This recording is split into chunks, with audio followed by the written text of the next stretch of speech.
Hey guys, what is going on? Welcome to another video of my Black Ops 1 Zombies Reimagined series.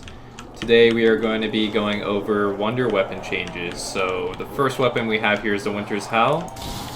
It's gotten some pretty big changes, so now it will always work in high rounds. Basically how it kills zombies is every shot you shoot at the zombies, it will slow it down by 1 move speed, and also, once a zombie's been hit, it can only hit you with slow hitting animations. And also, as you can tell, when the zombie dies, it just instantly goes away. It doesn't do the frozen effect, and then you having to damage it, and then it goes away. It now just goes away instantly. Because I was running into problems where you couldn't tell which zombies were killed and which weren't, but now you can easily tell.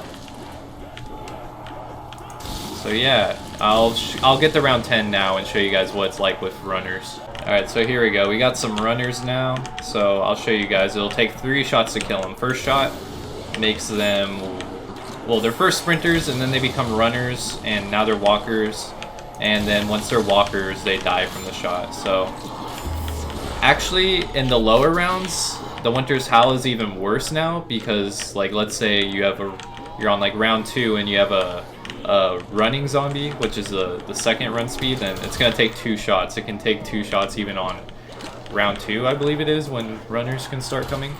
So yeah, but the trade-off for that is that you can kill them on any round now. So it's a slight nerf with a pretty big buff. So overall, the Winter's Howl is a lot better now. 2 changes I have made to the Wunderwaffe. 1 is a nerf and 1 is a buff. So the nerf is that you can now actually down yourself from the Wunderwaffe itself, which I will show right here. Boom. Previously, the Wunderwaffe could only take you down to 1 health, but the Wunderwaffe itself could never actually down you. And I just changed that because it's inconsistent with everything else in zombies. It's the only weapon that can damage you but can't kill you. It just doesn't really make sense that it can do damage but can't fully kill you. And then the second change, which is the buff, is to the upgraded version, which I will show you right now.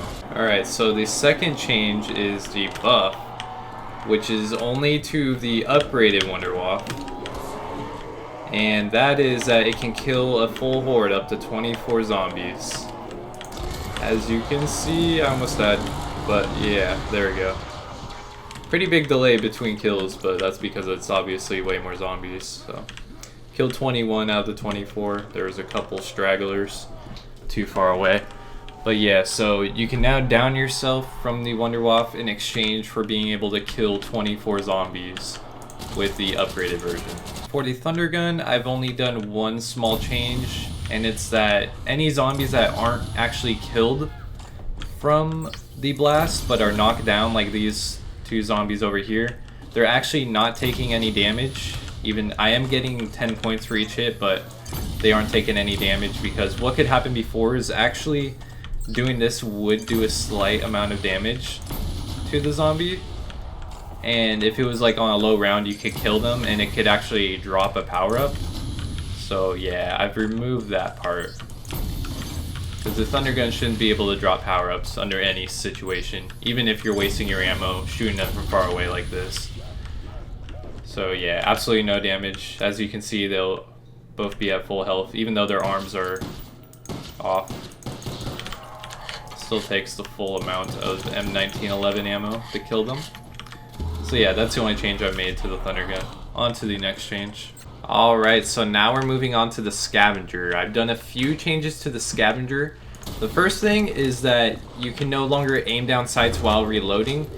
Before, you were able to do that with the Scavenger, and it's kind of weird because it's the only weapon in the game you were able to do it with, so I have a slight workaround for that, so now you shouldn't be able to aim down sights while reloading. And then the second change is that the Scavenger will now do damage on impact zombie, on the impacts, as I will show right here.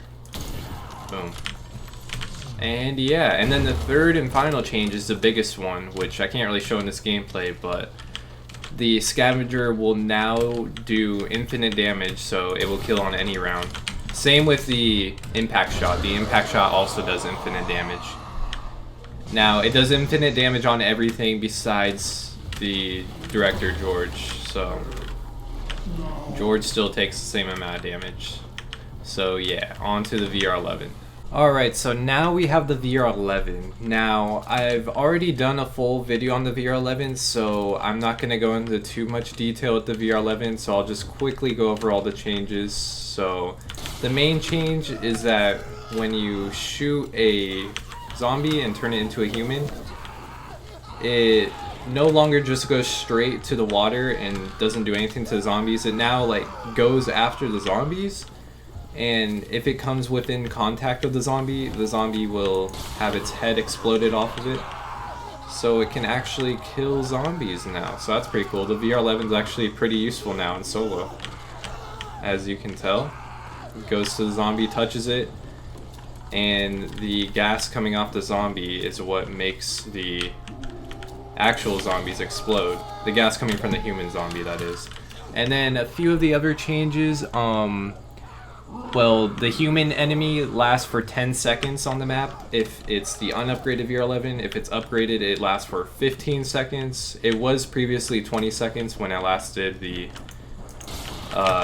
when I did the original VR11 video, which I'll link in the description if you want to see more in depth. But that one was at 20 seconds, now it's at 15. And let's see, what else is there? The human zombies will go after the closest zombie to them, and then they will touch them, which will cause them to die, and then they will go straight on to the next zombie.